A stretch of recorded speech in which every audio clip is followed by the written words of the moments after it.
மைக்கம் நேயர்களுக்கு அன்பான வணக்கம். சட்டசபையில் முதல்வர் அவர்களுடைய செய்கை, நான் ஆக்ஷனை மட்டும்தாங்க சொன்னேன். அவர் ஸ்டைல்லே வழக்கம் போல் ஒரு குட்டி ஸ்டோரி. வாயை திறங்க சிஎம் சார்னு சொன்னவங்களுக்கு வாயை திறந்ததுக்கப்புறம் எதிர்க்கட்சியினர் வெளியேற்றம், அப்புறம் உதயநிதி அவர்களுடைய ட்வீட், அரசியல் களம் இப்போ தான் சூடு பிடிக்க ஆரம்பிச்சிருக்கு. இதை சார்ந்து இருக்கக்கூடிய விஷயங்களை பற்றி தான் இன்றைக்கி விவாதிக்க இருக்கோம். வீடியோ ஸ்கிப் பண்ணாமல் லாஸ்ட் வரையும் பாருங்கள். வாங்க வீடியோக்குள்ளே போகலாம். வணக்கம் சார். வணக்கம். சப்ஸ்கிரைப் அதிகப்படுத்துறதுக்கு நன்றி. மேலும் சப்ஸ்கிரைப் பண்ணுங்கள், ஹைப் பண்ணுங்கள். லைக் பண்ணிங்கன்னா ஹைப் பட்டன் தெரியும், ஹைப் பண்ணுங்கள். நேற்று நல்ல ஒரு வரவேற்பு இருக்குது. சட்டசபை நிகழ்வுகளை நம்முடைய பாணியில் இன்றைக்கி நான் பல இதில் பேசியிருக்கேன். நம்ம இதில் கொஞ்சம் கூடுதலாக பேசுவேன். கொஞ்சம் ஸ்கிப் பண்ணாமல் பாருங்கள் சார். முதல் அமைச்சருடைய பேச்சு சட்டசபையில் வாயை திறங்க சிஎம் சார்னாங்க. வாயை திறந்துட்டாரு, ஆனால் அவங்கள தான் ஆளை காணோம்.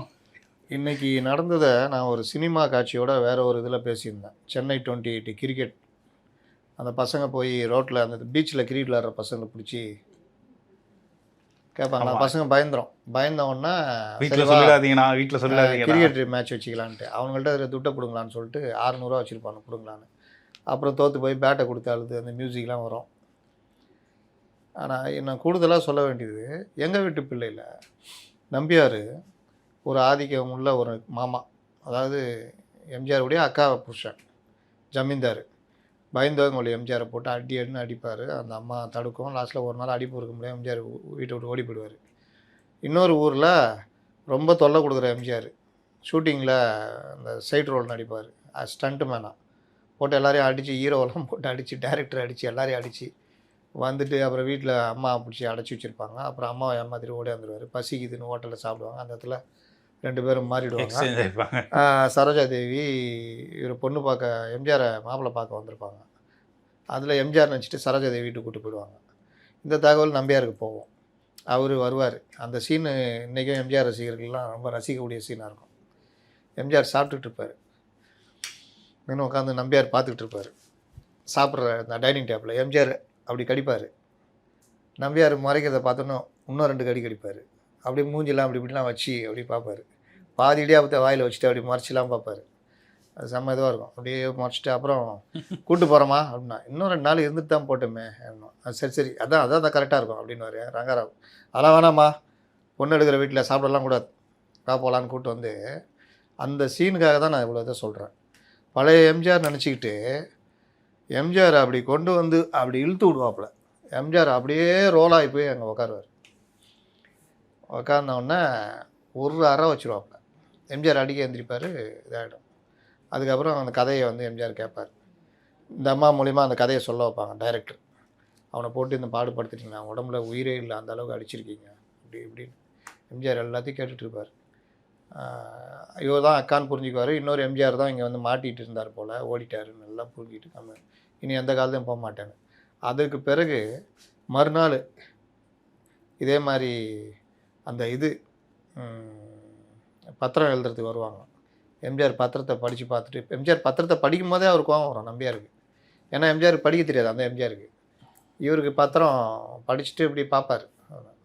பத்திரம்லாம் அதெல்லாம் பத்திரம் இதை ஒத்துக்க முடியாதா, உங்கள் விருப்பம் இல்லாமல் தான் நடக்குதான்னு. ஆமாம், என்ன மிஸ்டர் அப்படின்னு கேட்டோன்னா, அவன் எல்லாம் பையனுக்கு கொஞ்சம் புத்தி சரியில்லை, அப்பப்போ அப்படி தான் பேசுவான். அவ்வளோ புத்தி சோதனை இல்லையா, அப்போ பத்திரமே பதிவு பண்ண முடியாது, அவங்க எஞ்சி போயிடுவாங்க. அந்த கோபத்தில் சவுக்கு எடுத்துகிட்டு வந்து அடி வாங்கினோன்னா எம்ஜிஆர் சவுக்கை பிடுங்கி வச்சு வெளுன்னு வெளுத்துருவாப்புல. எதோ உணர்த்துது சொல்லுங்கள், சட்டசபை எதனை உணர்த்துது?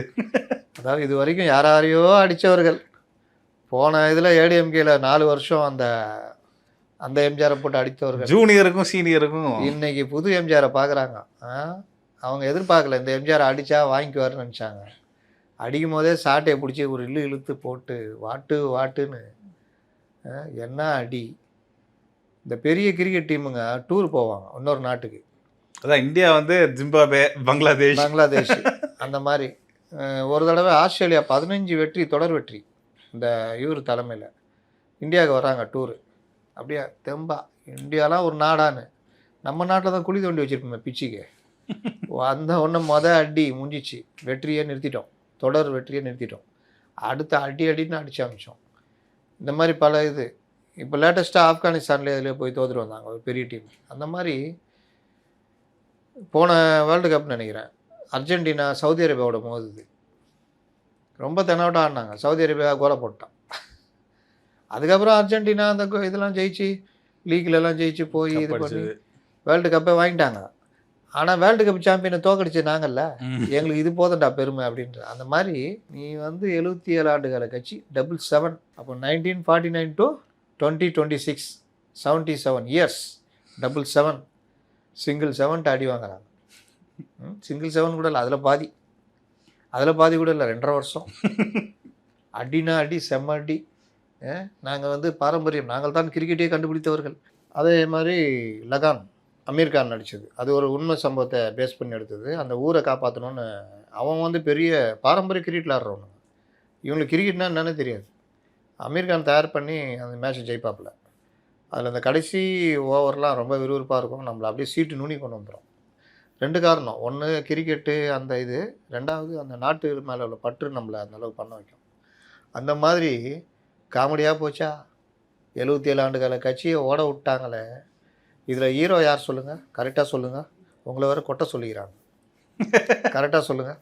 சட்டசபையில் இன்னைக்கு நடந்ததுங்க சார். இந்த சட்டசபை ஆளுநர் தீர்மானத்தில் ஹீரோ யார்?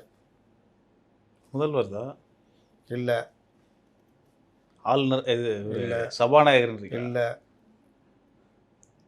நேரலை தான் ஹீரோ. நேரலைன்னு ஒன்று இல்லைன்னா இன்றைக்கி நாட்டு மக்களுக்கு இவர்கள் ஜீரோ ஆன கதை தெரியாது. அதனால் நேரலை 2ஆம் நாள் ஒளிபரப்பலன்னா இந்த ஊடகங்கள்லாம் வந்துக்கிட்டு ஏன் நேரலை ஒளிபரப்பவில்லை, பாவம் ஒரு அப்புறாணி ஒன்று போய் மாட்டிச்சு, சும்மாவே பார்ட்டி தடுமாறும். இதில் வேறு 4 பேர் சுற்று போட்டோன்னா மாண்பை காக்க வேண்டும் அப்படி இப்படின்னு. நேரலை ஒளிபரப்பு இல்லைன்றத அவ்வளோ இது பண்ணிங்களே, டிபேட் பண்ணிங்களே மெயின் ஸ்ட்ரீம் மீடியாக்களே. போன ஆட்சியில் ஏன் பண்ணலை நேரலை சம்மந்தமாக டிபேட்டு? எந்த திமுககாரனையும் கூப்பிட்டு ஏன் கேள்வி கேட்கல? டெக்னிக்கல் ஃபால்ட்டாக இருக்கும் சார். யாருக்கு? அந்த டிவி சேனல்களுக்கா? டெக்னிக்கல் இல்லை, ஃபினான்ஷியல் ப்ராப்ளம் ஆகிடும், அதனால் கேட்கல. டெக்னிக்கல் கூட இருக்கும், இந்த ஃபீஸை பிடுங்கி அங்கே சொல்லிவிடுவாங்க அரசு கேபிளில். அதனால் இப்போ வந்துட்டு என்ன என்ன சொல்கிற, நீங்கள் என்ன சொல்கிறீங்க, அவரை கேட்க சொல்லுங்கள். அவர் பாலச்சந்திரன் ஒருத்தர், அவர் பாதி மூஞ்சி தான் தெரியும் அவருக்கு. அவர் வீட்டில் இருந்தால் எப்போவுமே பேசுவார், பாதி மூஞ்சி தான் தெரியும். அவர் உட்காந்துக்கிட்டு, அவர் ரிட்டையர்டு ஐஏஎஸ், முழுசும் திமுக ஆதரவாக பேசிகிட்டு இந்த மாதிரி ஓடிச்சு. மறுநாள் வந்துடுச்சு நேரலை. இந்த அன்னைக்கு நேரலையே யார் கட் பண்ணான்றதெல்லாம் போய்கிட்டு இருக்குது விசாரணை. இப்போ இந்த நேரலை வந்துடுச்சு. நேரலை மட்டுமா வந்துச்சு, பெரிய பேரலையும் வந்துடுச்சு. சுனாமி மாதிரி உங்களுடைய இமேஜ் எல்லாத்தையும் அடிச்சுட்டு போயிடுச்சு. இவர் சொல்கிறாரு, நான் முதலமைச்சர் ஸ்கிரிப்ட் எழுதி வைத்து கொண்டு பேசுகிறார் அப்படின்னு. இவர் ஸ்கிரிப்டை வச்சுன்னு பேசினுக்கிறார். எங்க சட்டசபைக்குள்ள இல்லை, வெளியில் வந்து அது கூட நாஞ்சில் சம்பத் ஒரு தடவை சொன்னார். அவர் பேசுவார்ல, அவர் ஸ்லாங் தெரியும்ல, சட்டசபையில் எதற்காக எதிர்க்கட்சி தலைவர்கள் வெளிநடப்பு செய்தோம் என்பதை கூட ஒரு துண்டுச்சீட்டில் எழுதி கொண்டு வந்து அதையும் துண்டுச்சீட்டில் படித்து தான் சொன்னவர் நம்முடைய எதிர்க்கட்சி தலைவர்னு ஸ்டாலினை கிண்டல் பண்ணார். அந்த மாதிரி இன்றைக்கி அவருடைய வாரிசு, இன்றைக்கி அவரும் ஒரு பெரிய இதை வச்சுட்டு பார்த்து படிச்சுக்கிட்டு, இவர் யாராவது ஒருத்தர் இந்த வடிவேலுக்கு கேட்பானே, சார் அப்போ இதுக்குன்னா அதுக்கு யார் சார் அப்படின்னு கேட்பான் அந்த ஒரு படத்தில். ஏய் யார் அந்த மாதிரி சார் அவரை படிக்கிறானுங்க, நீங்கள் அதானே பண்ணுறீங்க அப்படின்னு யாராவது கேட்டுருக்கணும். எல்லாம் பாவம் பிள்ளைங்க. இன்றைக்கி பார்த்தீங்கன்னா சண்முகத்திட்ட போய் கேட்குறாங்க அந்த மீடியாக்கள், உங்கள் ஆதரவுலாம் இல்லைன்னா அப்படி உங்கள் ஆதரவு இல்லை பொதுமக்கள் ஆதரவால் தான் எங்கள் ஆட்சி வந்தது அப்படின்னு முதல்வர் பேசுகிறாரு, என்ன நினைக்கிறீங்க?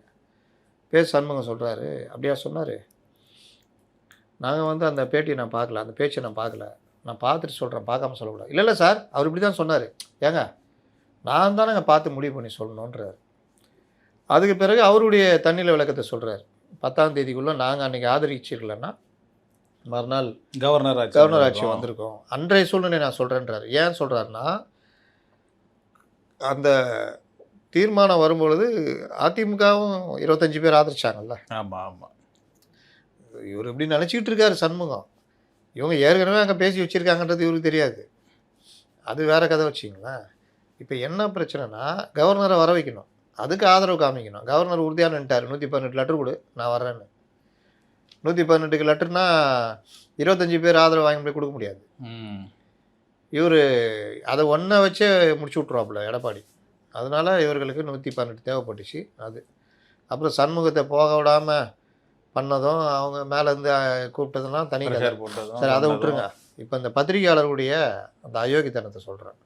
விஜய் அப்படியா பேசினார். என் மக்களுடைய ஆதரவால் தான் நான் வந்து எங்கள் ஆட்சி வந்தது. நாங்கள் தான் அமுச்சு வச்சோன்னு சொல்கிறீங்களா? மக்களுடைய ஆதரவு தான் எங்களை வந்து இந்த அளவுக்கு கொண்டு வந்து நிப்பாட்டிது. அப்படியா சொன்னார்? அப்படி சொல்லியே. மக்களுடைய ஆதரவும் ஒரே லட்சியத்தை கொண்ட இயக்கங்களாலும் தான் இந்த ஆட்சி அமைஞ்சது அப்படின்னு தான் சொல்லுவார்.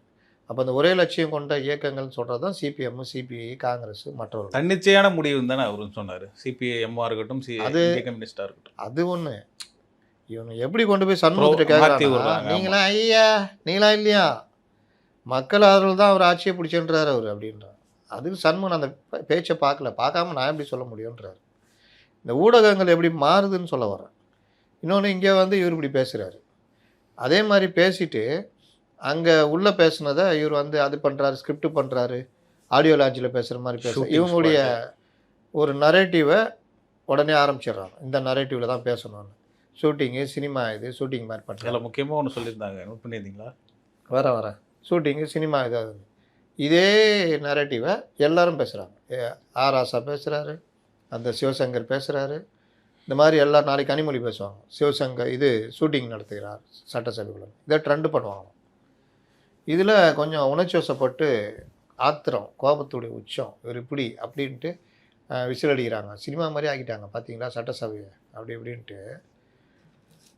ஐட்டம் பாட்டு கூட போட ஆரம்பிச்சிடும். இது சட்டசபை மாண்பை குறைக்கும் பேச்சு. இதற்கு நினைத்தால் உரிமை மீறலும் கொண்டு வரலாம்.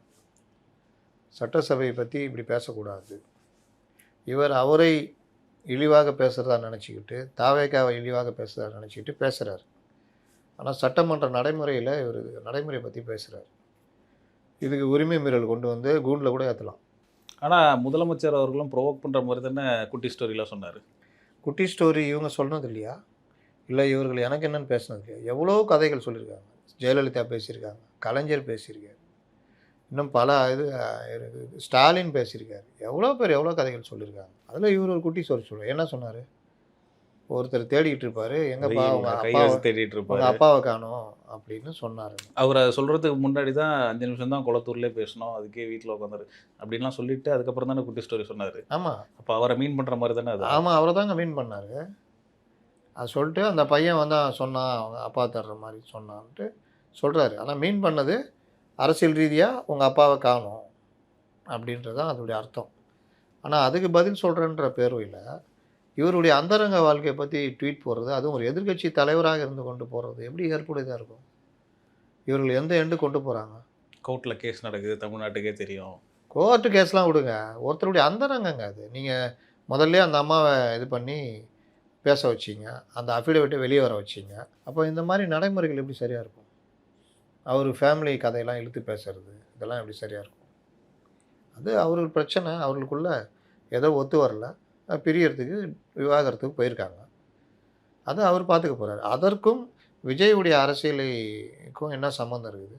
விஜயை அரசியல் ரீதியாக விமர்சனம் பண்ணார். அவங்கள அரசியல் ரீதியாக தான் விமர்சனம் பண்ணுறாரு. உங்கள் அப்பா தோற்று வீட்டில் இருக்காருன்றதை அவர் குட்டி ஸ்டோரியாக சொல்கிறாரு. அதுக்கு நீங்கள் வேறு ஏதாவது சொல்லுங்கள்.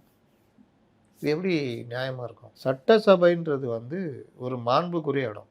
இப்போ நான் பார்க்குறது சுத்தமாக குறைஞ்சிட்டே வருது. பேச்சு வழக்கு கூட மாறிட்டு வருது. இப்போ அவர் முதல்வர் பேசுனதில் ஆங்கில வார்த்தைகள், ஏராளமான ஆங்கில வார்த்தைகள். அதே மாதிரி தமிழ்லேயே இவ்வளோ தப்பு பண்ணிட்டாரு, தமிழ் அறிஞர்கள் இவர்கள் பேரை சொல்கிறதுலேயே இருக்குது. 37 தப்பு பண்ணிட்டாருன்னு சொன்னேன். பிரேமலதா வார்த்தையிலும் 1000 ஆங்கில கலப்புகள். இவர்கள் எல்லாம் தமிழ் எங்கள் மூச்சு, தமிழ் எங்கள் உயிர் நாடின்னு சொல்லிக்கிட்டே ஆங்கில கலப்பை அதிகமாக கொண்டு வராங்க. இதே சட்டசபை இதெல்லாம் எடுத்து பாருங்கள். முன்னாள் முதல்வர் ஜெயலலிதா அவர்கள் ஆங்கிலத்தில் சரளமாக பேசக்கூடியவர். படித்தது எல்லாமே ஆங்கிலம், படித்த புத்தகங்கள் எல்லாமே ஆங்கிலம். ஆனால் ஒரு வார்த்தை கூட ஆங்கிலம் கலக்காமல் தமிழில் தான் பேசுவாங்க. அதுதான் அவர்களுடைய சிறப்பு. இதுதான் முக்கியம். இப்போ முதல்வர் விஜய்க்கும் நம்முடைய கோரிக்கை என்னென்னா, ஆங்கிலம் கலக்காமல் பார்த்துக்கணும், தமிழ்லேயே பேசணும். கூடிய வரைக்கும் தமிழில் இந்த உரையாடல் தமிழில் இருந்தால் தான் நல்லாயிருக்கும். ராஜ்மோகன்லாம் பேசுகிறாருல, சுத்தமான தமிழாக இருக்குது. அது ரொம்ப முக்கியம். எல்லா சில இடங்களில் தேவைப்படுது அப்படின்னா அது வேறு விஷயம். எல்லா இடத்துலையுமே அது கலந்து பேசுன்றது யாருக்குமே அனுமதிக்கக்கூடாதுன்றது இது ஒன்று.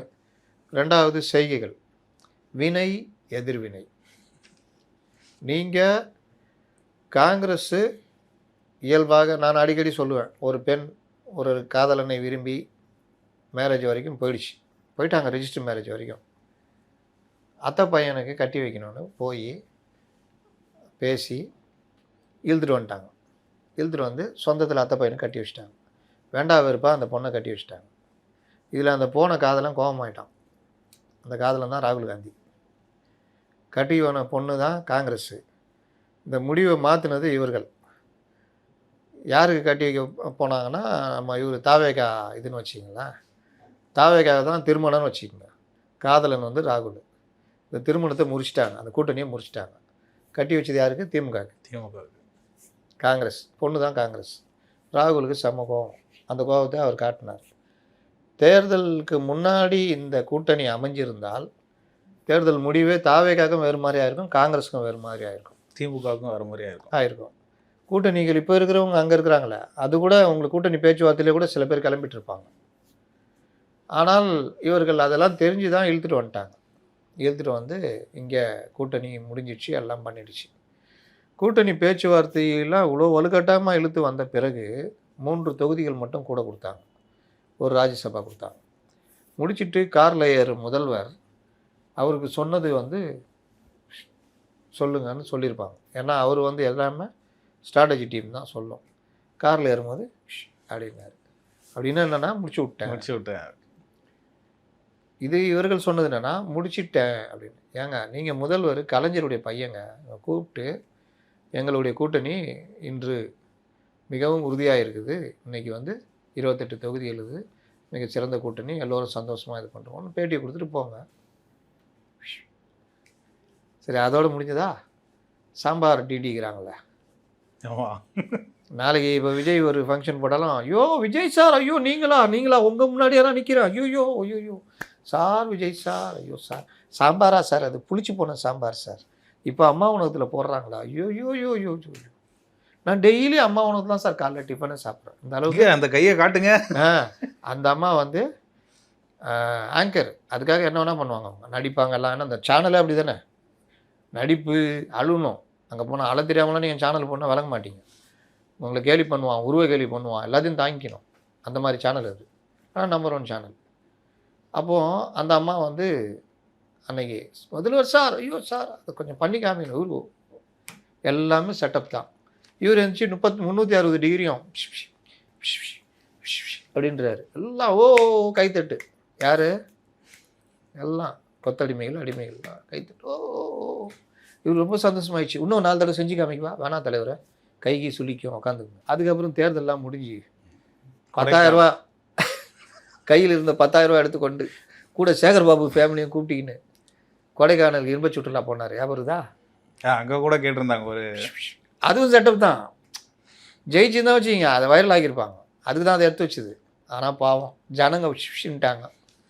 அதனால் வேறு வழி இல்லாமல்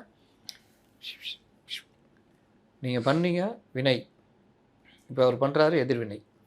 இப்போ அவரை போயிட்டு அவர் புஷ்பாவும் இல்லை, இதுவும் இல்லை. புஷ்பா இப்படி இது வந்து அப்படியே இதில் சொல்லுவாங்க, 2 மிக்ஸ் பண்ணி பார்த்திபன் ஆடு மாதிரி வடிவேலை இழுத்துன்னு வருவாப்லையே அப்படின்னுவாப்லையா, அந்த மாதிரி அது முடிச்சு விட்டேன்னு. சட்டசபையில் இப்படி செய்யலாமா? நான் ஏற்றுக்கொள்ளவில்லை. சட்டசபையில் இப்படி பண்ணக்கூடாது. ஏன் பண்ணக்கூடாதுன்னா, அது ஆன்றோர்கள் நிறைந்த சபை, சட்டம் ஏற்றுகிற சபை. சரி ரைட்டு, இதை கேட்குறீங்களே, உங்களுக்கு அந்த தகுதி இருக்கா? கொஞ்சம் ஜனங்களை ஞாபகப்படுத்தணும்ல. எடப்பாடி பழனிசாமி அவர்கள் சபையில் இருக்கார். அவர் சில விஷயங்கள் ஏதோ ஒன்று பேசுகிறார், இப்படி பண்ணக்கூடாதுங்க, திருப்பி இந்த மாதிரி பண்ணாதீங்க. அது அவங்க ஊர் ஸ்லாங். ஆக்ரோஷமாக பேசினார். இதே பாடி லாங்குவேஜை அவை முன்னவர் ஆமாம், வெளியில் துரைமுருகன் உட்காந்து பேசினார். பாடி ஷேம் பண்ணாரா இல்லையா? பண்ணார், கண்டிப்பாக பண்ணார். சரி, அதை கூட விட்டுருங்க. 2 நாளைக்கு முன்னாடி விஜய் இப்படி உட்காந்து பார்க்குறத பாடி ஷேம் பண்ணீங்களா இல்லையா? பண்ணாங்க. இதெல்லாம் என்னது? எதில் வரும்? அதை எவ்வளோ ஷேர் சட்டசபைக்கு பண்ணி வெளில வரும் அப்படின்னு. அதை எடுத்து எப்படி ஷேர் பண்ணீங்க? விஜய் உக்காந்துருக்கிறத ஏங்க, சபையில் ஒவ்வொருத்தருக்கும் ஒவ்வொரு பாணி இருக்கும். இப்படி உக்காந்துருக்கிறது இப்படி சாதாரணமாக கேட்டுட்ருக்கிறத நீங்கள் எடுத்து போட்டிங்கன்னாங்க அர்த்தம். சட்டசபையில் தூங்குறதெல்லாம் கூட காமிக்கிறாங்க. நீங்கள் சத்தியமாக சொல்கிறேன், நல்லா அட்டன் பண்ணிக்கிறேன், தூக்கம் வந்துடும். ஆற்றுன்னு இருந்தா எவ்வளோ நேரம் தான் நீங்கள் அடக்குவீங்க? தூக்கத்தை வந்து நீங்கள் அது நம்ம முடிச்சிட்டு இருக்கிற மாதிரியே இருக்கும், ஆனால் கண்ணை மூடிடுவோம். வண்டி ஓட்டும் போதும் சரி, அதுவும் சரி. இவங்க ஊர்லேருந்து அதுலேருந்து காலையில் 5 மணிக்கு அப்படி வெளியூர்லேருந்து சட்டசபை தொடங்குதுன்னு ஊரில் நைட்டே ஏறியிருப்பாங்க வண்டி. காலையில் வந்து இறங்கி அப்படியே தூங்காமல் சரியாக இது பண்ணாமல் ரெடி ஆகி சட்டசபை ஓடி ஆகும். இங்கே இவன் தாலாட்டு பண்ணன்னா ஆகும். தலைவர் அவர்களே நீங்கள் மட்டும் இல்லை என்றால் ஆச்சா பூச்சா அப்படி. அதுக்கு தான் அப்பப்போ தட்டுறாங்களே சார், மூச்சிக்க மாட்டாங்க. அதான் முழிச்சுக்குவாங்க. ஆனால் தூக்கம் நீங்கள் என்ன நினச்சிங்க? வண்டி ஓட்டிக்கிறீங்களா? நான் ஓட்டிக்கிறேன். ஒரு தடவை பாரிஸில் சவாரி ஏற்றிட்டேன். கிளம்புறேன், மவுண்ட் ரோடு வரும்போது இழுக்குது. நானும் என்னென்னவோ அடக்கி பார்க்குறேன். அப்படியே ஓட்டுற மாதிரியே தெரியுது. முன்னாடி ஒரு வண்டிக்காரன் பிரேக் அடித்தோன்னே கிறுக்க ஆகிடுச்சு. ஐயோ தப்புன்றேன், நான் முழிச்சிட்டேன். ஐயோ ராசா, எங்கேயாவது நிறுத்திடுவாங்களா? அடையாறு சவாரி, எங்கேயாவது நிப்பாட்டினா நல்லா இருக்குமே, மூஞ்சி கிஞ்சி கழுவிக்கலாம் அப்படின்னு. ஐயோ போகிறேன், பெசன் நகரில் ஏன்பா தொடப்பம் வாங்கணும் நாங்கள். சரி நிப்பாட்டு, போய் கடன்னு மூஞ்செல்லாம் கழுவிட்டு மறுபடியும் ஸ்டார்ட் பண்ணேன். இனிமேல் பிரச்சனை இல்லைன்னு ஓட்டினா கொஞ்ச நேரத்தில் மறுபடியும் கண்ணை போட்டு இழுக்குது. அப்படியே மேலே யாரோ உட்காந்து. அது ஒரு மோசமானதுங்க. ரொம்ப பேர் இந்த ப்ரைவேட்டு கார் வாங்குறாங்கல்ல, நீங்கள் இது சிட்டிக்குள்ளே ஓட்டிக்கலாம், தப்பு கிடையாது. ஊருக்கு பெருமை காட்டுறேன்ட்டு குடும்பத்தோடு டூர் போவாங்க, இங்கேருந்து கிளம்பி காரில் போவாங்க. அப்படி போகும்போது உங்களுக்கு ப்ரிகாஷன் என்ன? நல்லா தூங்கிட்டு விடிய காலம் எழுந்திரிச்சி ஒரு கிளம்புறப்போ ஒரு 5:30 மணிக்கு வண்டி எடுத்திங்கன்னா அப்படியே போகலாம். நீங்களும் ஃப்ரெஷ்ஷாக இருப்பீங்க, அப்படியே போகலாம். ஒரு 8 மணி அப்படியே கொஞ்சம் இழுக்கும்.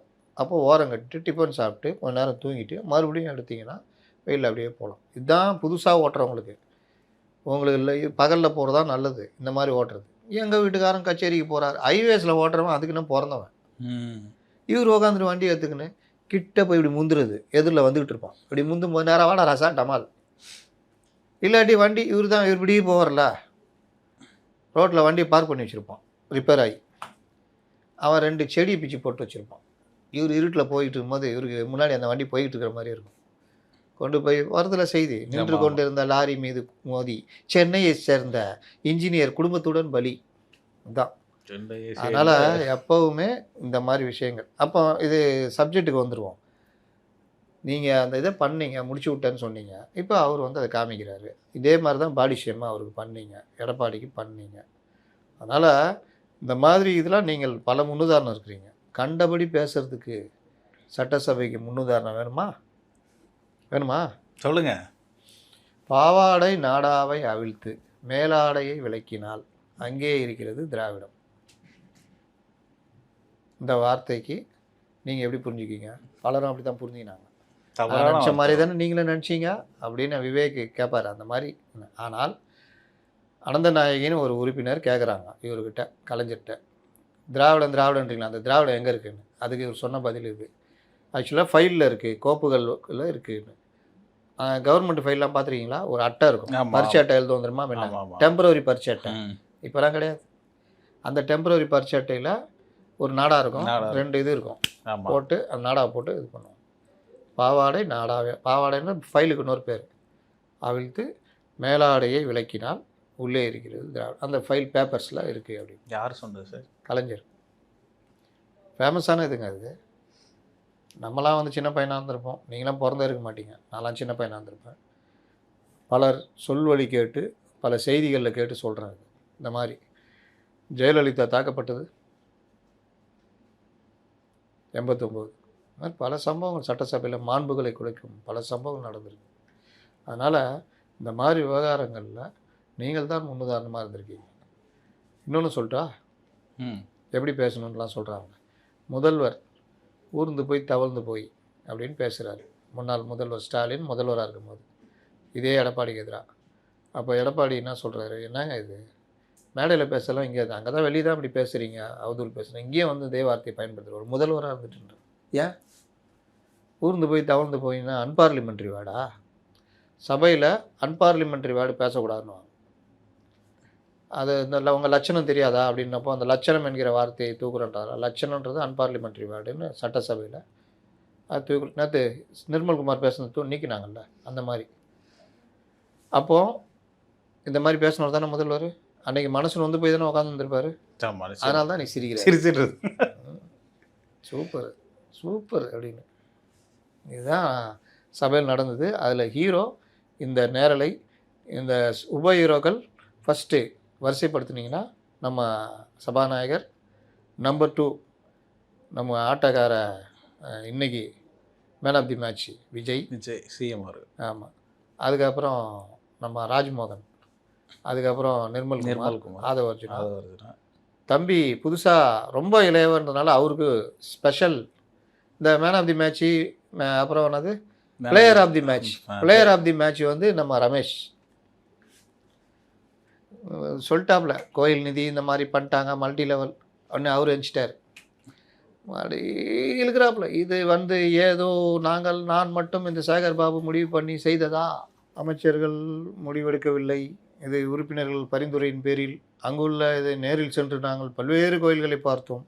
அதன் அடிப்படையில் பக்தர்கள் வருபவர்களுக்கு கார்களை நிறுத்துவதற்காக இடம் வேண்டும் என்பதற்காக நாங்கள் அந்த மல்டி லெவல் கார் பார்க்கிங் ஏற்பாடு செய்தோம். அதன் மூலம் வருமானம் கோயில்களுக்கு அந்த நிதி போய் சேரும் என்பதற்காக. நம்மால் என் ஷாப்பில் அதை நீங்கள் பண்ணதெல்லாம் கரெக்டு. அது கோயில் நிலத்தை குத்தகைக்கு எடுத்துகிட்டு நகராட்சி நிதியிலேருந்து 10 கோடி எடுத்து போட்டு கட்டியிருந்தீங்கன்னா குத்தகை காசு இங்கே வரும், நகராட்சி போயிருக்கோம். கோயிலேருந்து எதுக்கு 10 கோடி எடுத்து கட்டினீங்க? அந்த பணம் வந்து பக்தர்களுக்கும் கோயிலுக்கும் தானே. அங்கே வர்ற பக்தர்கள் மொத்தமே 500 பேர் தான். அவங்களுக்கு தேவை கழிப்பறை வசதி, அதுவே இல்லை அங்கே. அப்புறம் எது கார் பார்க்கிங் அப்படின்னு கேட்டாப்புல. அப்போ பிளேயர் ஆஃப் தி மேட்ச் அவர் தான். மேன் ஆஃப் தி மேட்ச்சு மற்றவங்களுக்கு கொடுத்துடலாம், பிளேயர் ஆஃப் தி மேட்ச்சு அவர் தான். எதாவது பதில் சொல்ல முடியுமா? நியாயமான கேள்வி. ஒருத்தர் இந்த ஆலிம் புகாரின்னு ஒருத்தர் திமுகவில் அவர் காங்கிரஸில் இருந்தார், அங்கே துரத்தி விட்டோன்னா திமுகவில் ஜாயின் பண்ணிட்டார். அவர் உட்காந்துட்டு இந்த இதெல்லாம் வந்து இப்படிலாம் வந்து எப்படி கேட்கலாம், அது மக்களுக்கான இது தானே. காரில் வரப்போ கார் பயன்பாடு அதிகமாகிடுச்சு, அதுன்னு நீங்களாம் எலைட் ஆகிட்டீங்கன்றது தான் இது. நேற்று உங்கள்கிட்ட கேட்டேன்ல, கோயிலுக்கு போகிற பக்தர்கள் எத்தனை பேர்கிட்ட கார் இருக்குது? மேக்ஸிமம் 90% பஸ்ஸில் தான் போகிறாங்க, ட்ரெயினில் போவாங்க, இதெல்லாம் எப்படியாவது வாடகை கார் எடுத்துகிட்டு போவாங்க. அப்போது இது வந்து கோயிலுக்கு வரவங்களுக்கு, அதுவும் 500 பேரே வர கோயிலுக்கு கார் வசதி தேவைன்னு அவர் எதிர்க்கட்சி தலைவரும் சொல்கிறார். இவர்களெலாம் எந்த எலைட் மனப்பான்மையில் இருக்காங்க பாருங்கள். நிதியை எப்படி கையாண்டீங்கன்றது தான் கேள்வி இந்த இடத்துல. கோயில் நிதியை அந்த ஆலிம் புகாரிக்கு நான் போட்டிருந்தேன். அறநிலைத்துறையை எப்படி பயன்படுத்தணும், எதற்கு பயன்படுத்தணும்னு விதிகள் இருக்குது. அறங்காவலர்கள் ஒத்துக்கணும். அந்த நிதியை கோயிலுடைய புனர் நிர்மாணம் பண்ணுறதுக்கும் பக்தர்களுடைய வசதிக்காக சாப்பாடு, அன்னதானம், கழிப்பறை வசதிகள், அப்புறம் அந்த வரிசையில் போகிறதுக்கு பேரிகார்டு போடுறது, இன்னும் பிற வசதிகள், பிரசாதம் ஃப்ரீயாக பிரசாதம் கொடுப்பாங்க சில கோயில்களில், அது அப்புறம் கோயில் புனரமைப்பு, அப்புறம் அந்த கோயிலுடைய தேர் திருவிழா, டெய்லி அது பூ, அந்த பூஜை பொருட்கள், மற்ற விஷயம், இந்த மாதிரி விஷயங்களுக்கு தான் இந்த பணம் செலவிடப்படணும். இதை தாண்டி மிதமிஞ்சி இருந்தால் அறங்காவலர்கள் முடிவு செய்து அருகில் உள்ள பள்ளிக்கூடங்கள் இதற்கு ஏதாவது செலவுக்கு இந்த மாதிரி விஷயம் இல்லை என்ன பண்ணணுமோ பண்ணலாம். இதில் நீதிமன்றம் பல விஷயங்களில் இவர்களை இடித்துரைச்சிருக்குது. கோயில் பணத்தை எடுத்து நீனா இஷ்டத்துக்கு பண்ணுறேன்னு மதுரை கிளை பல தடவை இடித்துரைச்சிருக்குது. சமீபத்தில் கொளத்தூரில் ஒரு காலேஜும் இன்னொரு இடத்துல ஒரு காலேஜும் கட்டினாங்க. நம்ம கூட பேசியிருக்கோம். நீங்கள் பேசியிருக்கோம். அந்த காலேஜ் விவகாரத்தில் யாரை கேட்டு கட்டினீங்கன்னு தான் கேள்வி கேட்டுச்சு நீதிமன்றம். இவர்கள் உருட்டுறாங்க, இல்லை அது கல்விக்காக, கல்விக்கெல்லாம் பண்ணுங்கள், கோயில் இதை எடுத்து பண்ணுங்கள். இன்றைக்கி திருப்பதிலாம் வந்து கல்வி, சுகாதாரம், மருத்துவமனைகள், அது இது ரோடே போட்டு கொடுக்குறாங்க. அதே மாதிரி சாய்பாபா இதெல்லாம் பல இதெல்லாம் பண்ணுறாங்க. அதெல்லாம் ஓகே. ஆனால் யார் முடிவு பண்ணணும்? கோயிலுடைய அறங்காவலர்கள். ஐயா அவங்க இல்லை, ஏன் இல்லை, நாங்கள் நியமிக்கலை. நீங்கள் நியமிக்காத அலங்காரம் நியமிக்காமல் நீங்களா அவங்க இஷ்டத்துக்கு எடுத்து நிதியை கல்லூரி கட்டுறீங்களே, சரி. இது அறநிலைத்துறை ஃபண்டை வச்சு கல்லூரிகள் கட்டலாம். ஆனால் அங்கே என்னென்ன நாம்ஸு, இந்து மதம் வேத பாடம் ஒரு பெரிய பாடமாக அதில் இருக்கணும், மெயின் சப்ஜெக்ட். போட்டிங்களா? ஐயா இல்லைங்க ஐயா, எப்படி? இந்த மாதிரி பல விஷயங்கள் இருக்குது. இது தெரியாமல் நீங்கள் வந்து கருத்து சொல்லிகிட்டு இருக்கிறீங்க. மேலோட்டமாக பார்த்தா, ஏய் என்னையா பண்ணார் சேகர் பாபு? அங்கே வர்ற கார்காரங்களுக்கு பார்க்கிங் கட்டணும் தப்பா? அந்த காசு வந்து அங்கே தானே போகும், நல்லா போகுமே. நடுவில் ஒரு இடைத்தரகர் கான்ட்ராக்ட் எடுப்பான், கான்ட்ராக்டுக்காரன் ஒரு இது, அப்புறம் அவன் ஒரு தொகை வைப்பான், அதில் ஒரு குறிப்பிட்ட தொகை எங்கே போகும் எனக்கு தெரியாதா? அதனால் இந்த மாதிரி விவகாரங்கள்லாம் முறைப்படி ரத்து பண்ணிவிட்டு அங்கே கழிப்பறை தான் அவசியம் தேவை. எது தேவையோ அதுதான் முக்கியம். இப்போ நம்ம வீட்லேயே கழிப்பறை இல்லாமல் நாட்டில் வெளியில் கார் பார்க்கிங் கட்டினா எப்படி இருக்கும்? ஆமாம், கார் பார்க்கிங்கில் கழிப்பறை போவாங்க. எது தேவையோ அதுதான் அதுதான் முக்கியம். அப்போ அந்த மாதிரி விஷயங்களை ஆக்கப்பூர்வமாக யோசிக்கிறத இவர் நேற்று மாட்டிக்கினாரா? இந்த மாதிரி எதிர்க்கட்சியாக இவர்கள் உட்காந்து சபையில் பேசின விதம் முழுவதும் ப்ரோவோக் பண்ணுறது. இன்றைக்கி கூட செங்கோட்டையன் சொல்கிறாரு, நீங்கள் நேற்று வந்து பெரம்பூரில் மின்வெட்டு 20 நாள் தான் ஆச்சு. அதில் மின்துறை அமைச்சர் சொல்கிறாரு, சிசிடிவி இல்லாத இருக்கிற இடங்களில் யார் செயற்கையாக மின்வெட்டு எல்லாம் கைது பண்ணியிருக்கோம், இல்லாத இடங்களில் தப்பிச்சிட்டாங்க அப்படின்றாரு. அப்போது இந்த மின்வெட்டு 20 நாளில் செயற்கையாக உருவாக்கப்பட்டதில் பெரும்பாலும் இருக்குது. பல இது வந்து உபகரணங்கள் பிரச்சனை அது இதுன்னு. சில இடங்கள் ஊழியர்களுடைய அலட்சியம் அதை இது பண்ணாமல் இப்போ நாங்கள் சரி பண்ணிட்டோம், 300 இதை வந்து 280 இதை உடனடியாக மின்வெட்டை சரி பண்ணியிருக்கோம், அதெல்லாம் நீங்களாம் பார்க்கலையான்னு கேட்குறாரு. இவர் வந்து முதலமைச்சர் பெரிய மாற்றத்தை கொண்டு வருவான்னு பெரம்பூரில் சொன்னார். அந்த மாற்றம் ஏமாற்றம் அதுன்னு இவர் சொல்கிறார். அதை வந்து ரைமிங்காக எழுதி கொடுத்துக்கிறாங்க யாரோ, அதை உட்காந்து படிச்சுன்னுக்கிறார்.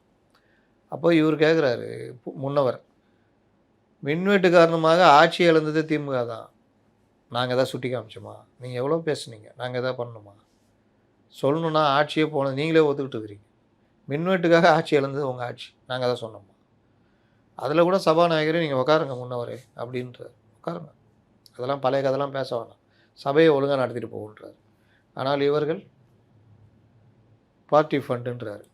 பல விஷயங்கள் பேசிட்டாப்புல. பார்ட்டி ஃபண்டுன்னு ஒன்று இது. அதில் பேசினதுக்கு அந்த வார்த்தை வந்ததுக்கப்புறம் தான் இன்னும் ஆக்ரோஷமாயிட்டாங்க. எந்த பார்ட்டி ஃபண்டுன்னு கேட்குறாங்களே, எந்த ஆட்சியை பற்றி அவர் பேசினுக்கிறாரு? இதுக்கு முன்னாடி யார் பாரதிய ஜனதா கட்சி ஆண்டுச்சு? திமுக ஆட்சி தானே. அப்போ பார்ட்டி ஃபண்டு எந்த பார்ட்டின்னு சொல்லுங்கன்னா, இன்னும் ஒரு படி மேலே போய் யார் கொடுத்தான்னு சொல்லுங்கள், என்ன இது போட்டிங்கன்னா அதெல்லாம் சொல்லுவாங்க. வெள்ளை அறிக்கையில் ஒவ்வொரு துறையிலையும் என்னென்ன பாதிப்பு வந்ததுன்னு சொல்லுவாங்க. வெள்ளை அறிக்கையை பேஸ் பண்ணி இன்னும் பல பேர் சொல்லியிருக்காங்க, அறப்போர் இயக்குனது, அவங்களாம் புகார் கொடுப்பாங்க. புகார் ஒரு வேளை லஞ்ச ஒழிப்புத்துறை சிறப்பாக செயல்பட்டு வழக்கு பதிவு செஞ்சால் அதில் வரும். அதை தாண்டி பிஎம்எல் ஆக்டின்னு விளக்க தேய்ச்சா பூதம் வரும், வழக்கு போட்டோம், இடி வரும். வந்து அவர்கள் இசிஐஆர் போட்டாங்கன்னா எல்லாம் தெரிய போகுது. அதெல்லாம் தெரிய வேண்டியது எஃப்ஐஆர்லேயும் இசிஐஆர்லேயும் தெரிய வேண்டியது இன்றைக்கே சொல்லுன்னா, நாங்கள் கண்டுபிடிச்சிருக்கோம் முதல் தகவல் தான், இன்னும் இருக்கிறாசான்னு சொல்கிறத துள்ளிக்கிட்டு பேரை சொல்லு, ஊரை சொல்லு, பார்த்தியா என் தலைவன் எப்படி கேட்டான் பார், எந்த கட்சின்னு கேட்டவுடனே ஆடி போயிட்டாங்க. ஆடிலாம் போல, எந்த கட்சின்னு ஊருக்கே தெரியும், அவங்களே பேசிக்கிட்டு இருக்கிறாங்க. அதுனா பார்ட்டி ஃபண்டுனா அது எல்லாருக்குமே தெரியும், கான்ட்ராக்டர்லேருந்து கட்சிக்காரன்லேருந்து அரசு அதிகாரிலேருந்து எல்லாருக்குமே தெரியும் பார்ட்டி ஃபண்டுனா என்னன்னு. அப்போ இந்த மாதிரி விவகாரங்களில் எப்படியெல்லாம் பணம் வீணாக அரசு பணம் மக்களுடைய வரி பணம் போச்சு அப்படிலாம் எடுத்துருக்காரு அவரே சொல்கிறாரு. மின்துறை அமைச்சர் சட்டசபையிலே சொல்கிறாரு. நாளான்னைக்கு கூட நாளைக்கு வெள்ளை அறிக்கை வெளியிடுறாரு. அப்போ இந்த மாதிரி விவகாரங்களில் அந்த வெள்ளை அறிக்கை மாதிரி விட்டுற போகிறாங்க. ஒரு டீட்டெயிலாக விடுவாருன்னு தான் நினைக்கிறேன். நீங்கள் நேற்று இதெல்லாம் போதான்னு சட்டசபைக்கு வெளியே அந்தமாக உட்காந்துட்டு கிளின்னு கிழிச்சிட்டாங்க. யார்? சௌமியா, தொழில்துறை அமைச்சர், தொழில்துறை கீர்த்தனா.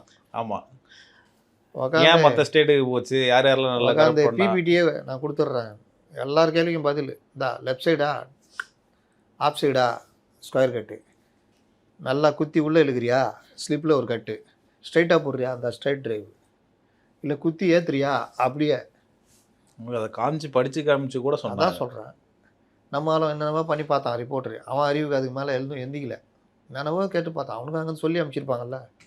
அது ஒன்றும் இல்லை, இங்கே தான் சன் டிவியில் தான் இருந்துச்சு, ஐபேக்கு போச்சு, அங்கே போச்சு, போட்டு மடக்குன்னு வச்சு காலி ஆகிடும், கேளு அந்த மாதிரி தான் ரெடியாக ஹோம்ஒர்க் பண்ணிட்டு வந்தது. அடி மிதின்னு மீச்சோன்னு ஒன்றும் புரியல. தலைவரை எது கேட்டாலும் அந்த மாதிரி பதில் வச்சுக்கிது தலைவரை. இன்னும் வேறு என்னென்னவோ வெளியிடுறது, போகிற போக்கில் போட்டால் அதுவும் வெள்ளை அறிக்கை வெளியிடும் போல இருக்குது. நான் என்ன பண்ணுறது?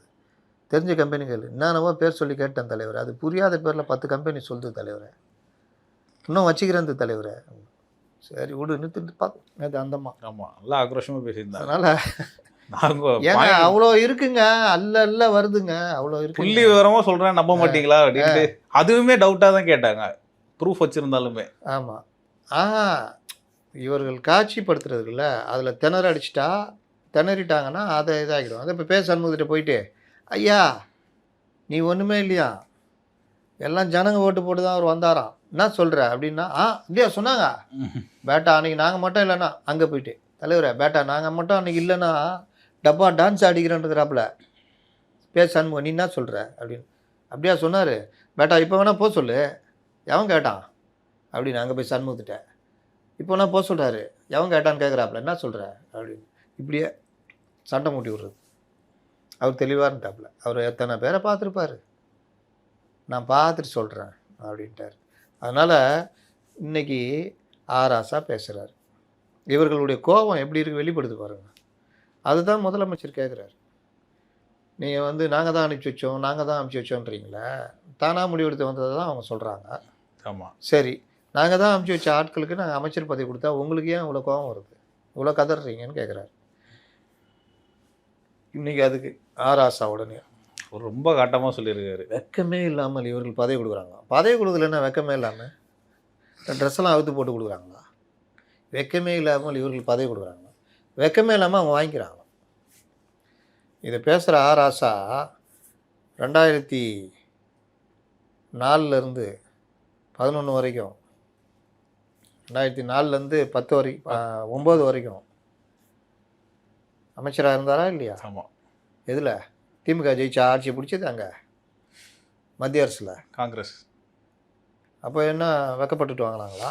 ஐயோ எனக்கு இது வேணாங்க அப்படின்னு வெக்கப்பட்டு வாங்கினாங்களா? பிஜேபி கவர்மெண்ட்டில் வாஜ்பாய் ஆட்சியில் 2009லேருந்து 2004 வரைக்கும், சார் 99லேருந்து 2004 வரைக்கும் 5 ஆண்டுகள் வெக்கப்பட்டு கொண்டே ஆட்சி வாங்கினாங்க. அவரும் வெக்கப்பட்டுக்கிட்டே இவர்களுக்கு தொகுதி ஒடி கொடுத்தாப்புல. 2004லேருந்து 2009 வரைக்கும் காங்கிரஸ் கூட, அதாவது நான் பல தடவை சொல்லியிருக்கேன், முரசொலி மாறன் அவர்கள் கிட்டத்தட்ட கோமா ஸ்டேஜுக்கு போயிட்டாப்புல. அந்த ஃபேஸ் மேக்கர் அந்த பிரச்சனையில் அவர் உடல்நிலை கடுமையாக பாதிக்கப்பட்டு அவர் கோமா ஸ்டேஜுக்கு கிட்டத்தட்ட போயிட்டார். இலாகா இல்லாத மந்திரியாக கிட்டத்தட்ட ஒரு 8-10 மாதம் மத்திய அரசு அவரை வச்சுருந்தாங்க. மருத்துவமனையில் சிகிச்சையில் இருந்தார். சிகிச்சை பலனளிக்காமல் அவர் மரணம் அடைந்தார். அதுக்கு வாஜ்பாய் வந்து இங்கே அஞ்சலி செலுத்திட்டு போகிறார். இப்படி போக விட்டு புடரில் அடித்தாங்க. இப்படி போக விட்டோன்னா இதை வாஜ்பாய் ஜெயிக்க மாட்டார்னு தெரிஞ்சிங்கன்னு பட்டுன்னு காங்கிரஸ் கூட தாவணும். காங்கிரஸ் கூட தாவி அதில் 2004லேருந்து 2009 வரைக்கும் 5 வருஷம் இவர் வெக்கப்பட்டு கொண்டு பதவியை கொடுக்க, அவரும் வெக்கப்பட்டு கொண்டு இலாகாவை கேட்டுவாங்க. இது 2009 காங்கிரஸ் வேறு மாதிரி ஆயிடுச்சு. ரெய்டு கீடு அது இதுன்னு பல கதை. ஆனால் 2009 மீண்டும் காங்கிரஸ் ஆட்சி, இவர்கள் ஆட்சி ஜெயிக்குது. அப்போது பெரிய அளவில் இலங்கையில் இனப்படுகொலை இதெல்லாம். ஆனாலும் கவலைப்படாமல் போய் தொகுதியை வெக்கப்பட்டு இலாகாவை கேட்டு வாங்கினாங்க. அவர்களும் வெக்கப்பட்டு கொண்டே இவர்களுக்கு இலாகாவை கொடுத்தார்கள்.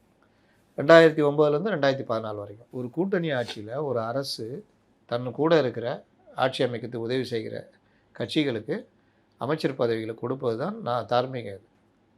சார் எனக்கு இந்த இடத்துல ஒரு கேள்வி கேட்கணும்னு தோணுது சார். இப்படி ஆராசா அவர் பேசுகிறார்ல சார், திமுக பாஜக கூட்டணின்னு ஒரு பக்கம் பேச்சு போயிட்டு இருக்குல்ல, ஒருவேளை அது அமைஞ்சதுன்னா அவர் எப்படி பேசுவார்? ஏங்க நேற்றொரு இந்த பாட்டு வரும், நேற்றொரு தோற்றம் இன்றொரு மாற்றம் பார்த்தால் பார்வைக்கு தெரியும். வர மாதிரியே நீங்கள் பேசி கேட்டீங்கன்னு எதிர்பார்த்து இந்த கேள்வி கேட்டேன் சார். வெட்கப்பட்டு கொண்டு நாங்கள் இந்த பதவியை ஏற்றுக்கொண்டோம் அப்படியா? அதனால் இவருக்கு வந்து அந்த இதெல்லாம் கிடையாது. கவலையே பட மாட்டாங்க. கொடுக்குறவருக்கும் வெக்கம் இருக்காது, கேட்குறவருக்கும் வெக்கம் இருக்காது. நீங்கள் தமிழக அரசியல் வரலாற்றில் காமராஜர் ஆட்சிக்கு பிறகு திராவிட ஆட்சிகளில் ஒருத்தருக்கு ஒரு இச்சகைகளோடு இது பண்ண மாட்டேன்ற மாதிரி எல்லாமே இவர்களே. அதுலேயும் குறிப்பாக திமுக அந்த குடும்ப ஆட்சி மாதிரியே தான் போச்சு. அதிமுகலையாவது எம்ஜிஆர், ஜெயலலிதா, எடப்பாடின்னு சம்மந்தம் இல்லாதவங்க தான் வந்தாங்க. அங்கேயும் சிலர் ஆதாயம் பெற்றார்கள், அவர்கள் அனுபவித்து கொண்டார்கள். ஆனால் கூட்டணியில் ஜெயிக்கிறதுக்கு உதவிய கட்சிகளை வெளியவே நிறுத்தினாங்க. ஆனால் அவருக்கு ஆதாயம் இருக்குதோ இல்லையோ, சுயநலமோ எதுவோ, ஆனால் முன்னாடியே சொல்லிட்டார். அவர் சொன்னாரா இல்லையா? விக்கிரவாண்டியிலே சொல்லிட்டார். சொன்னார் ஆட்சியிலும் பங்கு அது. ஆனால் இவர் மெஜாரிட்டி வந்தால் செஞ்சிருப்பாரா மாட்டாரா எனக்கு தெரியாது. நான் அதுக்கெல்லாம் சர்டிஃபிகேட் கொடுக்க முடியாது. செஞ்சிருந்தால் பாராட்டலாம்.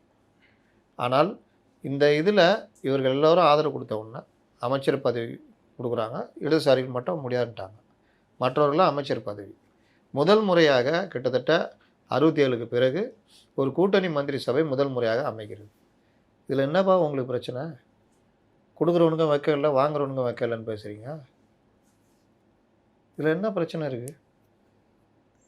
தெரியுதா? அவங்க அங்கே என்ன போராட்டம்? அது நீட்டுக்கு எதிரான போராட்டம். என்ன பண்ணீங்க 5 வருஷமாக நீட்டுக்கு எதிராக? என்ன பண்ணீங்க 5 வருஷம்? சரி, இப்போ நீட்டை ஒழிக்கணும், அவள் தானே. அந்த ரகசியத்தை போய் அவர்கிட்ட சொல்லுங்கள், விஜய்கிட்ட. அவர் ஒழிக்கிட்ட அந்த ரகசியம் என்னன்னு சொல்லுங்கள். அவர் பாவம். அவர் இப்போ நீங்கள் போராட்டம்லாம் நடத்துறீங்க, அவர் சிக்கலாக இருக்கும். அதில் இந்த ஜூலி என்கிற மாபெரும் அறிவாளி பிக் பாஸில் அது என்ன நம்ம அந்த மாதிரி என்னன்னா என்ன சொல்கிறது, வாயை விட்டு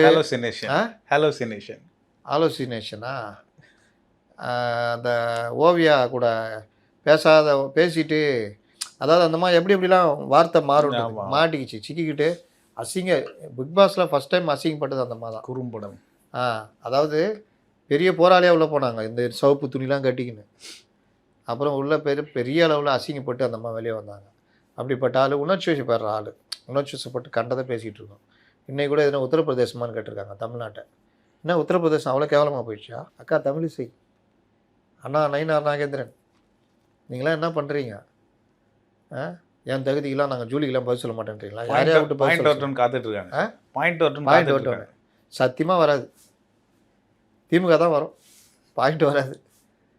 உத்தரப்பிரதேசமானு கேட்குறாங்க.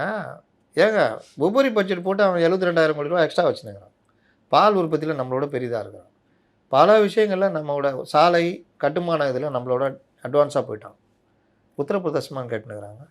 அங்கே சட்டம் ஒழுங்கு பிரச்சனைலாம் எந்த அளவுக்கு இரும்புக்கரம் கொண்டு பண்ணுறாங்க தெரியுமா? என்ன உத்தரப்பிரதேசம்? இந்த அம்மா என்ன சொல்லுதுன்னு எனக்கு ஒன்றுமே புரியல. என்ன உத்தரப்பிரதேசமா? அப்போ பாலியல் இதெல்லாம் வந்து உத்தரப்பிரதேசத்தில் பயங்கரமாக நடக்குதா? பாலியல் பலாத்காரம் இதெல்லாம் நடக்குது. அந்த ஸ்டேட்டுக்கு ஏற்ற அளவுக்கு எஸ்சிஆர்பியில் ரேஷியோ பார்த்தீங்கன்னா அந்த ஸ்டேட் அளவுக்கு நடக்குது, இங்கே இந்த ஸ்டேட் அளவுக்கு நடக்குது. ஆட்சிக்கு வந்து 20 நாள் தான் ஆகுது.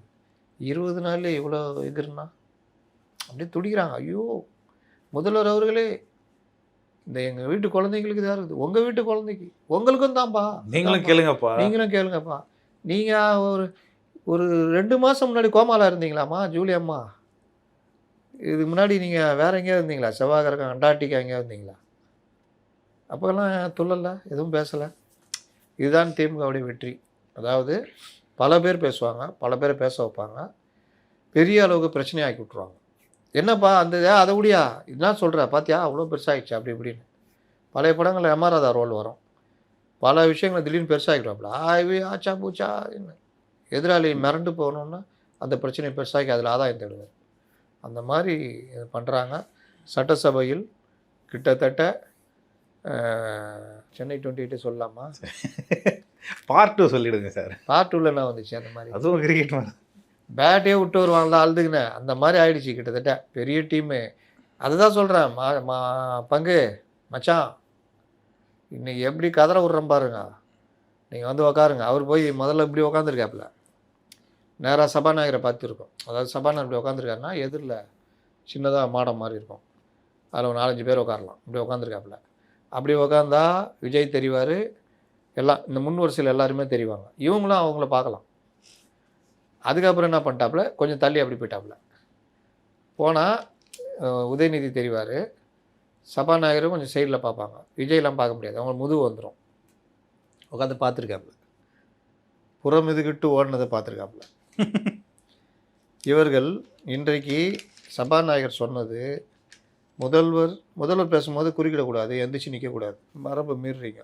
சரி கேள்வி கேட்குறீங்க, அவர் சொல்கிறாரு நீங்கள் குறித்து வச்சிங்க, அவர் பேசலாம், உங்களுக்கு என்ன இதுவாக தோணுதோ அதெல்லாம் குறித்து வச்சிங்க, உங்களுக்கு நான் வாய்ப்பு தரேன் முதல்வர் பேசணுங்க, அப்புறம் பேசுங்க, அதற்கு பிறகு நான் வந்து முதல்வர் பதில் சொல்லுவாருன்றோம். என்ன தப்பு இருக்குது? பேச முடியல, இங்கே அடி உள்ளே ஆரம்பித்தோன்னா எழுந்திரிச்சு கிளம்பி போயிட்டான். இவருக்கு சந்தேகம் வந்துச்சு, இவருக்கு சட்டசபை புதுசு இல்லை, எல்லாம் போயிட்டா பேசக்கூடாதுன்னு வச்சுட்டு நான் பேசலாமா, போயிட்டாங்களே என்னன்றாரு. அவங்களுக்கா பேசுகிறீங்க, நீங்கள் பேசுங்க அப்படின்றாங்க. அங்கே ஒருத்தர் உட்காந்து பார்த்துட்டு நாங்கள் இருக்கோம்ல பேசுங்க அப்படின்னு எல்லாம் உட்காந்து பார்த்துருந்தாங்க. இன்றைக்கி ஒரு வெளியே போயிட்டு உள்ளே போய் ரூமில் உட்காந்துக்கினேன். அது இப்படி வந்தால் சட்டசபை விட்டு இப்படி வெளியில் வந்து இப்படி வாசலுக்கு வரலாம். அப்படியே ரைட் எடுத்து போனால் இவர்கள் ரூம் இருக்கும், திமுகவுடைய அந்த இது ரூம் தான் இருக்கும். எதிர்க்கட்சி தலைவர் ரூம் இருக்கும் அந்த இடத்துல.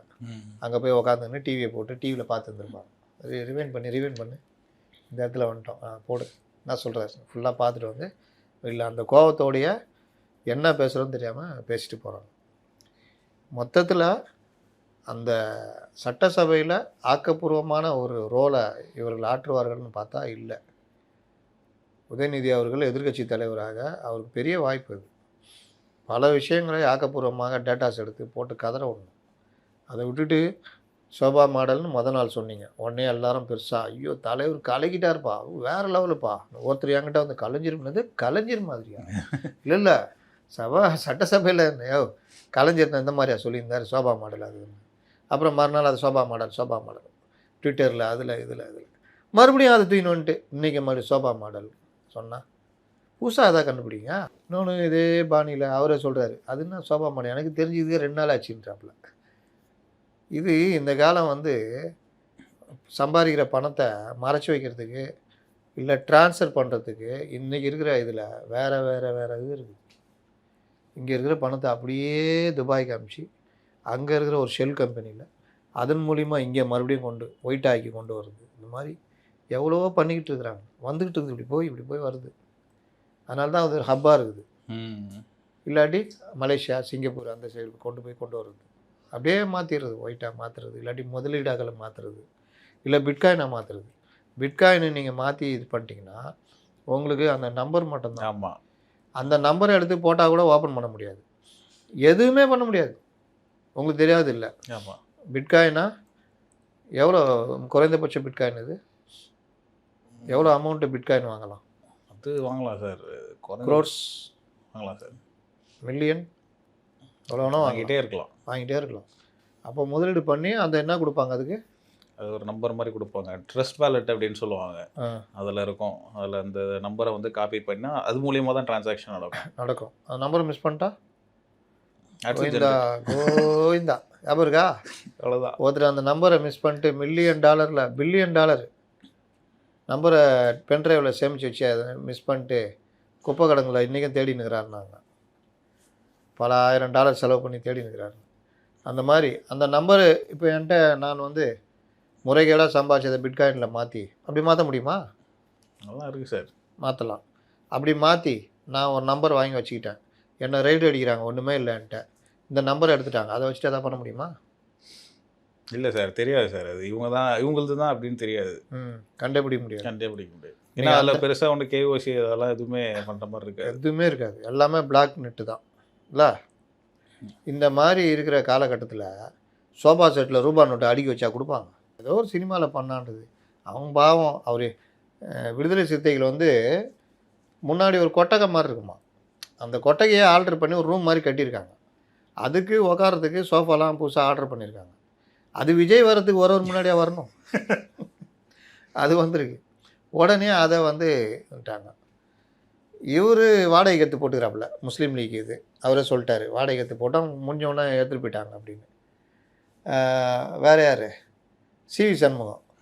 அவர் ஏதாவது ஒரு காரணத்துக்கு வர வச்சுருப்பார். இந்த மாதிரி போராடலாம். இவர் போகிறதுக்கு முன்னாடி சோபா நேரத்தை பேசுகிறாரு தெரியுமா? இவர் போகிறதுக்கு முன்னாடி சோபா போகுது அப்படின்னு. இதெல்லாம் ப்ரொவோக் பண்ணுற வார்த்தைகள் தானே. இது எப்படி ஒரு எதிர்க்கட்சி தலைவர் மேடையில் ரோட்டில் பேசுறது ஓகே. இங்கே இவர் அவரை சொல்கிறாரு சினிமா மாடல் பாடின்னு. அவர் தான் இறங்கி அடிக்கிறாரு.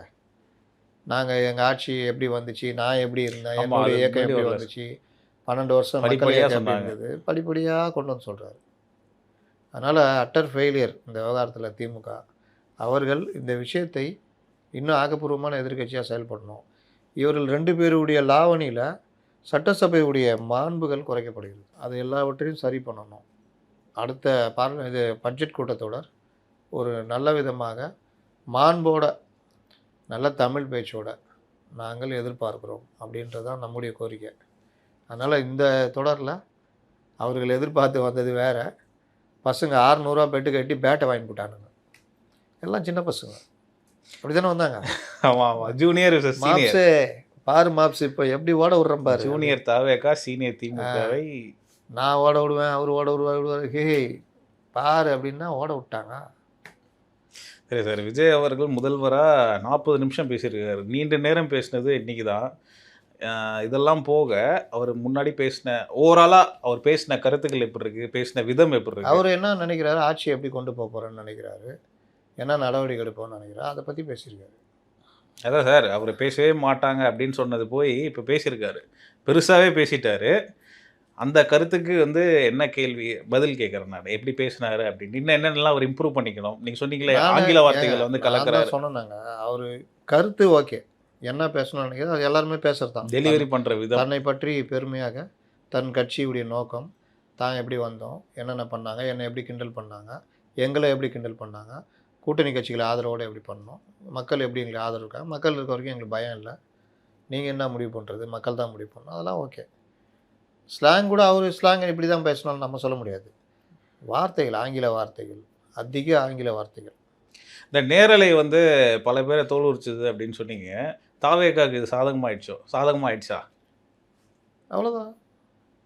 ஒரு இடத்துல குற்றம் நடக்குது, என்னை கையை பிடிச்சி இழுத்துட்டான்னு ஒரு அம்மா போய் புகார் கொடுக்குது. அம்மா ஐயோ நான் கையெல்லாம் பிடிச்சி இழுக்கலைங்க, நான் சும்மா தண்ணி கேட்டேங்க, இந்த அம்மாவுக்கு என்ன கோவமோ தெரில. இல்லை, சிசிடிவி எடுத்தா அவன் தண்ணி கேட்டிருப்பான். யார் மாட்டுறா? பொய்யான குற்றச்சாட்டு பண்ண அந்த அம்மா மாட்டுறாங்க. ஆனால் எதிர்க்கட்சி தலைவர்களுக்கெல்லாம் வந்து ஏன் அது வந்து லைவில் போயிட்டுருக்கு அப்படின்ற அந்த விஷயம் தோணலை? ஏங்க எங்களுக்கு தெரிஞ்சது இவ்வளோதாங்க. என்னங்க நீங்கள், அவ்வளோதான் தெரியும் எங்களுக்கு. இவ்வளோ நாள் அப்படி தான் ஓட்டி இருந்தோம், இப்போ மாட்டிட்டோம். சிசிடிவி வைப்பாங்கன்னு யாருக்கு தெரியும்? அவ்வளோதான். இவர்கள், நான் தான் சொல்கிறேன்ல, இவர்கள் ஆடின ஆட்டத்துக்கு இவங்க பேட்டிங் சிறப்பு, நம்ம டீம் சிறப்புன்னு ப்ராக்டிஸே பண்ணாமல் வர்றாங்க. நம்ம அடிச்சு தள்ளுவோம் அப்படின்ட்டு கோச் எங்கே இருக்கிறாப்புல, மாடத்தில் இருக்கிறாப்புல. கோச் பாரு எப்படி ஓட விட்றோம் பாரு, அது என்ன டீமு? நீங்கள் ஃபுட்பாலில் பார்க்கலாம், இப்போ கிட்டத்தட்ட 78 டீமா வேர்ல்டு கப் ஃபிஃபா. சின்ன சின்ன நாடு ஓட விட்றாங்க. ஒருத்தன் தோக்கடிச்சிட்டான் யாரையோ, ஒரு கோல் போட்டான் எடுத்தோடனே, போட்டு தோக்க. சின்ன நாடு, மொத்தமே 1.5 லட்சம் பேர் தான் மக்கள் தொகை. நம்ம ஊர் வார்டு 2 வார்டு சேர்ந்தா அவள் தான். அது பேர் இந்த இதில் நெதர்லாந்து தான் அவங்களுக்கு பார்த்துக்கிறாங்க. கரிபியன் தீவில் அந்த கடலில் இருக்குது அந்த நாடு. எடுத்தோடனே கோலை போட்டான், மறந்து போயிட்டானுங்க அவனுங்க. அப்புறமா சமாளிச்சுக்கிட்டு அது கோல்லாம் போட்டானுங்க. நேற்றும் ஒரு சின்ன நாடு கூட அர்ஜென்டினா மோதுது, ரொம்ப கஷ்டப்பட்டு தான் 2 கோல் போட்டாங்க. இந்த மாதிரி நீங்கள் எனக்கு என்னென்னலாம் வரக்கூடாது. விடுங்க, அவன் சின்ன பசங்க, அவனும் ஒரு ஆளா? இவர் சேர் பாபுலாம் சொல்லிப்பேன், அவனாம் ஒரு ஆளா? அவன் ரமேஷ்லாம் 4 இடம் போய் ஆய்வு பண்ணால் அவன் பெரிய ஆளாவன். எப்படி ஓட விட்றான் பாருங்கன்னு வந்துருப்பாப்புல. தாவேக்கா ரொம்ப அண்டர் எஸ்டிமேட் பண்ணிட்டாங்களோ? கடுகு சிறுத்தாலும் காரம் போகாது. இவன் வந்து அவங்கள்ட்ட உண்மையும் இருக்குது, அதுதான் பிரச்சனை. உங்கள்கிட்ட பிரச்சனை இருக்குது, அவங்கள்ட்ட உண்மை இருக்குது. அவங்க வந்து இன்றைக்கி அந்த இடத்துல இருக்காங்க. உங்களுடைய எல்லா விஷயங்களும் அவங்கக்கிட்ட இருக்குது, கோப்புகளாக, பேப்பர்களாக, சாட்சிகளாகன்னு. நீங்கள் எப்படி அணுகணும் அவங்கள? என்ன நினச்சிக்கிட்டு இருக்கிறீங்க? அதனால் அதுதான் காரணம். மற்றபடி இன்னொன்று, அவங்க எல்லாருமே இவர்கள் கேவலமாக நினச்சிட்டு தான் வந்தாங்க. யாருக்கும் பேச தெரியாது, பேச வராது. ஒவ்வொருத்தரும் பார்த்தா விட்டா ஆட்சி நகர்த்து. நம்ம கவர்னர் தான், இவர் சபாநாயகர் தான் உட்கார வைக்கிறாரு. உட்காருங்க அப்படின்னு நடுநிலையாக இருக்கேன் அப்படின்றத பல இடத்துல கிட்டத்தட்ட பண்ணிட்டார். நல்லது ஒரு இது, நீங்கள் வேறு லெவல் பண்ணிட்டார். இல்லாட்டி அது தேவையில்லாமல் இருக்கும். இப்போ அதை அர்ஜுனா பேசுனது, திமுக காரங்களாம் 2 வயசு குழந்தைக்குன்னு, திமுக காரங்களாம் அப்படின்ற மாதிரி ஒரு வார்த்தை வந்துச்சு. அது வந்து 2 வயது குழந்தைக்கு பாலியல் தொந்தரவு நடந்து அந்த குழந்தை இறந்து போயிருக்குது. அதுக்கும் ஒரு திமுக காரர் தான் கைது செய்யப்பட்டிருக்கான்றது தான் சொல்ல வந்தது. அதுக்கு ஆதாரம் இருக்குதுன்னு சொல்லிட்டு மறுநாள் இதை எடுத்துகிட்டு வந்து கொடுத்தாரு. ஆனால் இது வந்து நீங்கள் மேட்ரு இல்லை, அது பார்த்துக்கலாம், நான் ஆய்வு பண்ணிவிட்டு நான் அப்புறம் சொல்கிறேன் அப்படின்னு வச்சுட்டேன் அப்படின்றார். இதுதான் சபாநாயகர். ஏப்பா கொண்டுட்டியா, இன்றைக்கி மேட்ராக தான் எடுத்து அடி, என்ன சொல்கிறான்னு பார்த்துக்கலாம் அப்படின்னா ஒரே சண்டையாக தான் இருக்கும். சபையை கரெக்டாக நடத்திட்டு போகணும், வேலை ஆகணும். அதுதான் சபாநாயகருடைய வேலை. ரெஃப்ரி 2 சைடும் சண்டையை பிரித்து விட்டு சண்டை போட விடணும். அதுதான் ரெஃப்ரி. பாக்ஸிங்லாம் பார்த்துருக்கீங்களா? இல்லை காதை கடிச்சு வச்சுருவான் டைசன் மாதிரி. அதனால் பிரித்து விடுவாங்க. சட்டசபையை பற்றி மட்டுமே 1 மணி நேரம் பேசியிருக்கோம்.